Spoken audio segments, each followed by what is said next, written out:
कृषि गणित कक्षा 11 गणित कृषि गणित के अंतर्गत आज आप लोग जो है बेलन के बारे में, ठोस ज्यामिति के अंतर्गत बेलन के बारे में आपको पढ़ाया जाएगा।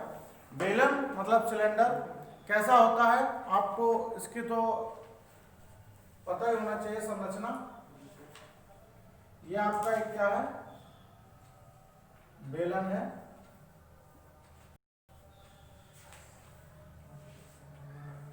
समझ लें इधर, ये जो है, ये जो लाइन आपको दिख रही है, ये बेलन की ऊर्ध्वाधर ऊंचाई है h। ये बेलन की ऊर्ध्वाधर ऊंचाई है h, ठीक है। ये बेलन की h क्या है, ऊर्ध्वाधर ऊंचाई है।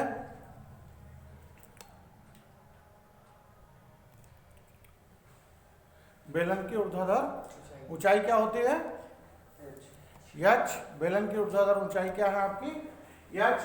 और ध्यान से देखें, ये पूरा जो है, ये पूरी लाइन क्या है, व्यास d है। व्यास क्या है, d है। और ये इसकी कितनी है, त्रिज्या r है। ये त्रिज्या r है। ये जिसका पूरे का क्षेत्रफल निकालना हो तो ये आधार का क्षेत्रफल कहलाएगा। क्या आएगा, आधार का क्षेत्रफल। और लेकिन ये खाली हमें ये लाइन निकालनी हो, ये तो ये क्या कहलाएगी, आधार की परिधि। समझ गए। अगर ये पूरे का क्षेत्रफल निकालना है, एरिया निकालना है, तो वो क्या कहलाएगा, आधार का क्षेत्रफल। और सिर्फ ये हमको कर्व निकालना है, इतनी लाइन निकालना है, तो वो क्या कहलाएगी, आधार की परिधि। समझ गए, क्या कहलाएगी, आधार की परिधि। तो यहाँ पे इससे संबंधित हम कुछ सूत्र देख लेते हैं। एक ठोस बेलन के बारे में आपको बता रहे हैं। अभी ये क्या है, कौन सा बेलन है, ठोस बेलन। समझ गए। तो दो प्रकार के बेलन होते हैं, एक ठोस बेलन होता है और एक खोखला बेलन होता है। खोखला बेलन एज लाइक पाइप। समझ गए, खोखला बेलन एज लाइक पाइप। और वही पाइप अगर ठोस हो जाए तो क्या कहलाएगा, ठोस बेलन कहलाएगा। ठीक है ना। तो ठोस बेलन के लिए कुछ सूत्र है। तो इसके लिए परिधि का सूत्र बनेगा। अगर आपको इसकी परिधि चाहिए, कौन सी परिधि, आधार की परिधि। कौन सी परिधि, आधार की परिधि का फार्मूला क्या बनेगा, 2 पाई आर। आधार की परिधि का फार्मूला क्या बनेगा, 2 पाई आर। और इसकी जो मात्रक रहेगा वो क्या रहेगा, इकाई, क्योंकि ये दूरी होगी। आधार का क्षेत्रफल अगर आपसे पूछ लिया जाए, आधार का क्षेत्रफल तो पाई आर स्क्वायर। और ये क्या में नापा जाता है, वर्ग इकाई में। क्या में नापा जाता है, वर्ग इकाई में। अब आपसे अगर इसका क्या पूछ लिया जाए, आधार का क्या पूछ लिया जाए, पूरे बेलन का वक्रपृष्ठ पूछ लिया जाए। वक्रपृष्ठ जानते हैं,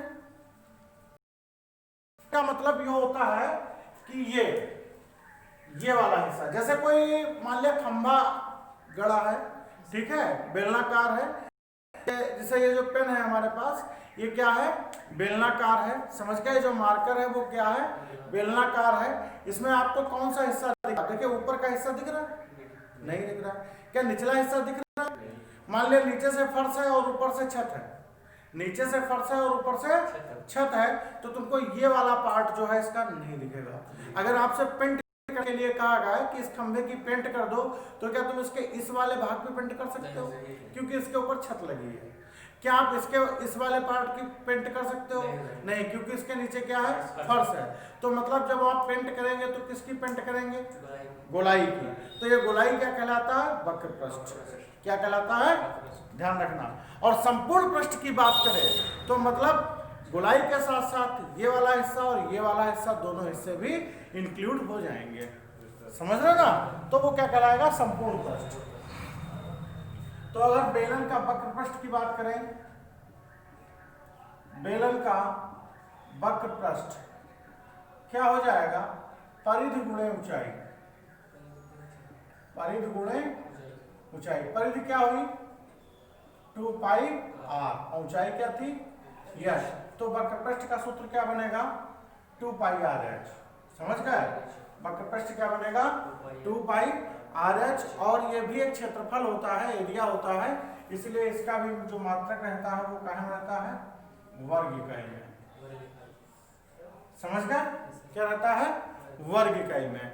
अगर इसके अंदर कोई जैसे कितना पानी आ जाएगा, इसका कितना पानी आ जाएगा मीन्स इसकी कैपेसिटी क्या है, बेलन की कैपेसिटी क्या है, मतलब इसका आयतन क्या है, ठीक है, धारिता इसकी क्या है, तो इसका आयतन, बेलन का आयतन निकाल लिया जाए। बेलन का आयतन पूछा जाए तो आयतन का फार्मूला होता है आधार का क्षेत्रफल, आधार क्षेत्रफल गुणे ऊंचाई, मतलब हो जाएगा पाई आर स्क्वायर एच। आयतन है तो यहाँ पे क्या हो जाएगा घन इकाई,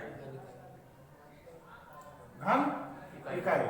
इसके बाद में एक अगला प्रश्न आ जाता है इसका संपूर्ण पृष्ठ। संपूर्ण पृष्ठ अभी हमने बताया था संपूर्ण पृष्ठ में दोनों 2 पाई आर एच वक्रपृष्ठ हो गया और दोनों आधारों के क्षेत्रफल भी जुड़ जाते हैं, तो क्या हो जाएगा 2 पाई आर कॉमन ले लेंगे, ब्रैकेट में क्या बचेगा h प्लस आर, ये भी क्या होगा वर्ग इकाई। समझ में आ रहा है आप लोगों को, बोलो आयतन समझ में आ गया, संपूर्ण पृष्ठ में आ गया, बोलो बोलो वक्रपृष्ठ आ गया समझ में, क्लियर है सब, कोई दिक्कत तो नहीं है, कोई डाउट। ये आपके बेलन के लिए प्रमुख सूत्र हैं जिनके आधार पर आप बेलन के सवाल हैं, जो बेलन से संबंधित जो भी सवाल हैं उनको आप आसानी से हल कर सकते हैं। समझ गए, ये किस बेलन में लगेंगे, ये किस बेलन के अंतर्गत लगेंगे ठोस बेलन के, ध्यान रखें किस बेलन के अंतर्गत आएंगे ठोस बेलन। ये जो आपके सामने फिगर दिख रहा है ये ठोस बेलन का है, इसका इधर हम लिख देते हैं इसका खोखला बेलन। खोखला बेलन, खोखला बेलन का मतलब क्या हुआ, अभी इसी चित्र में अगर हम थोड़ा सा इंक्लूड कर दें कि ये पाइप के तरीके से है, मतलब इस तरीके से है कि खोखला बेलन क्या होता है बता दें आपको, कि मान लिया ये एक है पाइप, अब पाइप क्या केवल अंदर वाली सतह होती है, नहीं बाहर भी तो होता है, पाइप की मोटाई भी तो होती है, जिस चीज का पाइप बना होता है प्लास्टिक का, तो मान लिया एक इसकी परती है,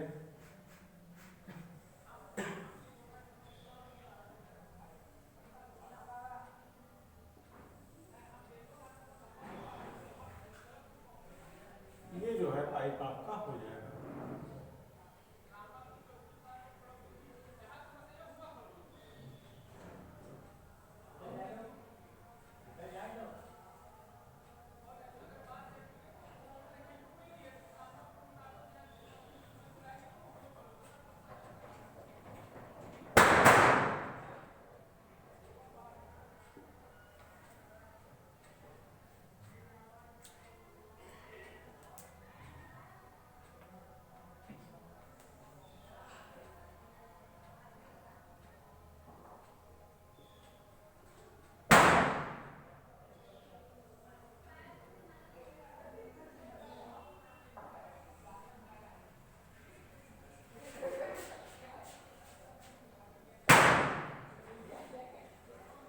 ये आपका खोखला बेलन हो गया, ये जो आपका है ये कैसा बेलन हो गया खोखला बेलन हो गया।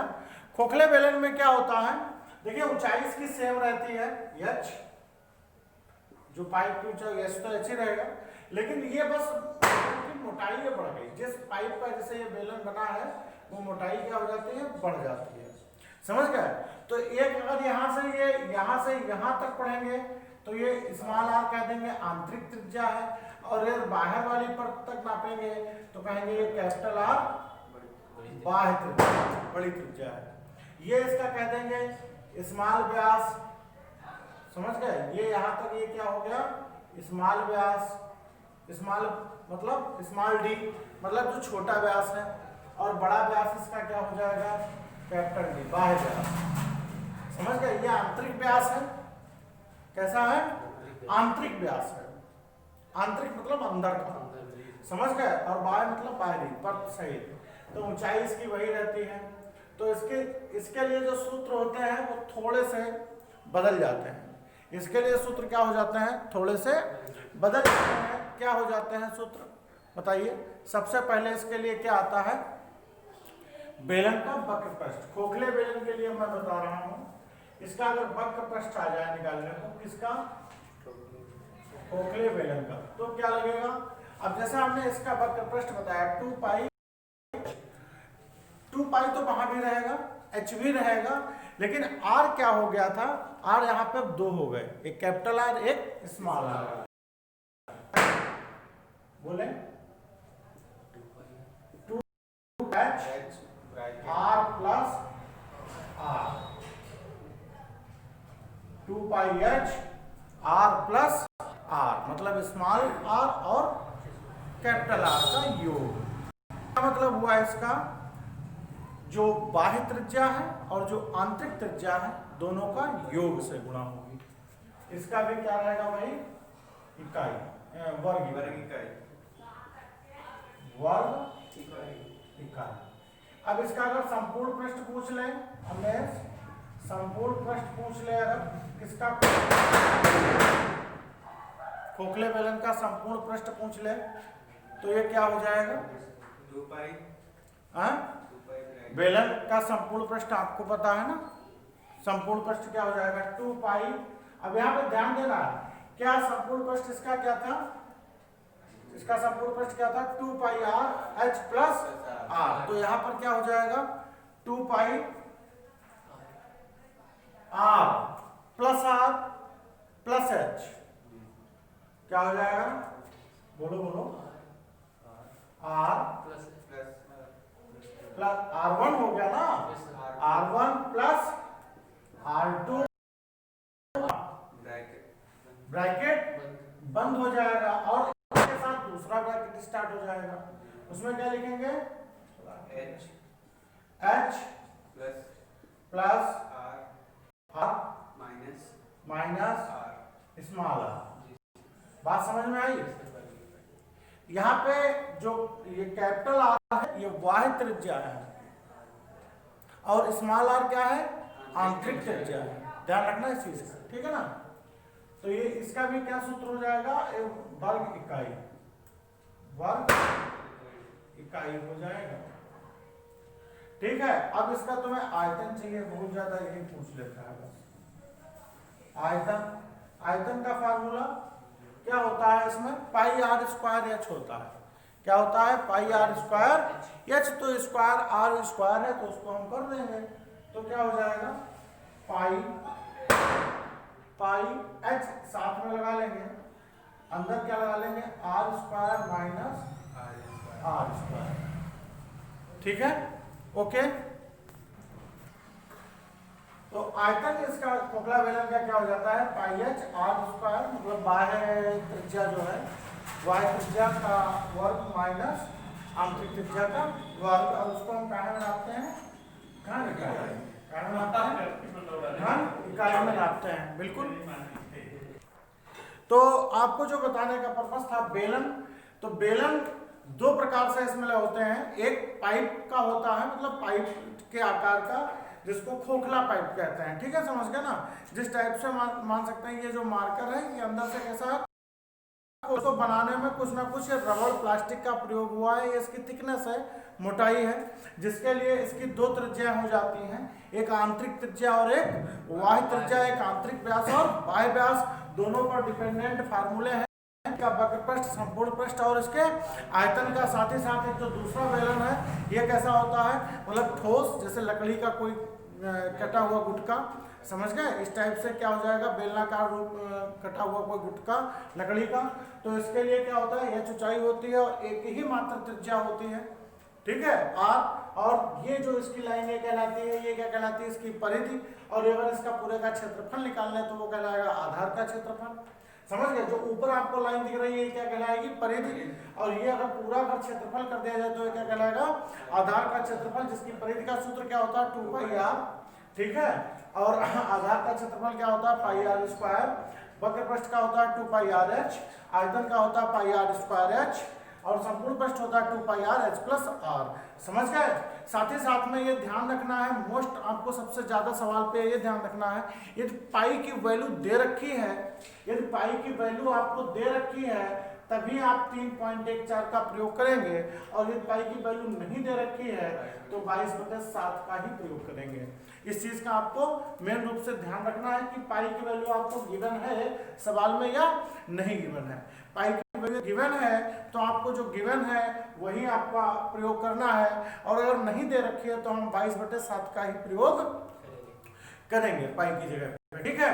बाकी आर क्या है आपका, आर क्या है, त्रिज्या है, और एच क्या है, ऊंचाई है।